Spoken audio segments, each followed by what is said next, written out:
ጤና ይስጥልኝ። ይሄ ብዕርን እንዴት እንደምንጠቀም የሚያሳይ አጭር ቪዲዮ ነው።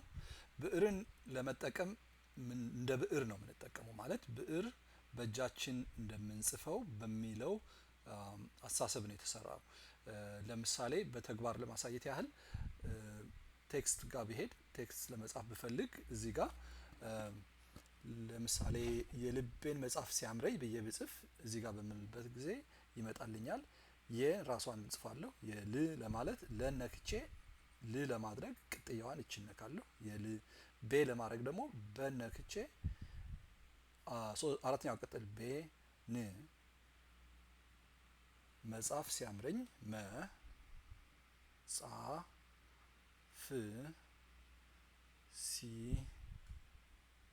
ሲያምረኝ ያ ም ረ ኝ መጻፍ ሲያምረኝ ኢንተር አረግና ሁለተኛ መስመር የልቤን መጻፍ ሲያምረኝ ለአይፎኔ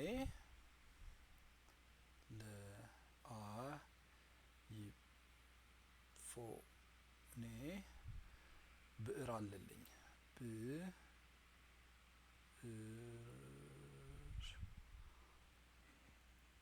አለ ል ለማድረግ ል ኝ ብዬ አሁን እርግጠኛ ነኝ ሁላችሁም እንዳያችሁት ይሄ በምጽፍበት ጊዜ ምንም ተጨማሪ ውስብስብ መንገድ ሳልከተል ልክ ቅጥሎቹን በእጄ እንደምጽፈው በሚለው ሀሳብ ነው የተጻፈው። ሁለተኛ መስመር አዲስ መስመር መጻፍ ስፈልግ ይሄ ነው። ወደ ኋላ መመለስ ስፈልግ ይሄ ነው። ሌላ ተጨማሪ ሌላ የላቲን ቤዝ የሆኑ ቋንቋዎች መጠቀም ስፈልግ ደግሞ እዚህ ግሎቡን ነክቼ ወደ የሚቀጥለው ስክሪን በመሄድ እዚህ ጋር እንግሊሽ ብዬ መጻፍ ከፈለኩ ለምሳሌ እንግሊሽ ብዬ እጽፋለሁ።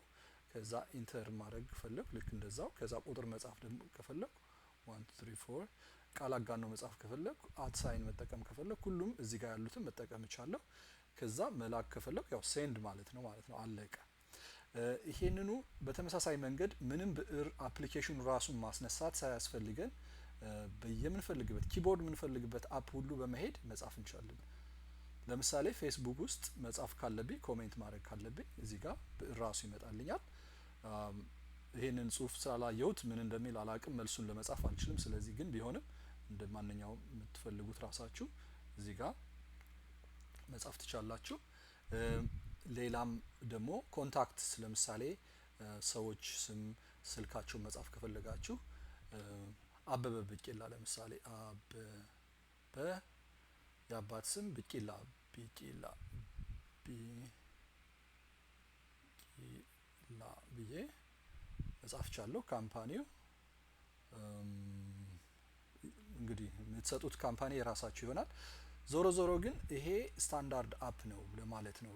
ከማንኛውም አፕሊኬሽኖች የስተርድ ፓርቲ ብሎ የሚጠራቸው ኪቦርዶች አፕ በሚጠይቀው መሰረት የተሰራ ስለሆነ ጽሁፍ መጻፍ የምትፈልጉበት ቦታ ሁሉ ሄዳችሁ መጻፍ ስትፈልጉ መጀመር ነው። ራሱ ብዕር እንደ ምርጫ ሆኖ ይመጣላችኋል።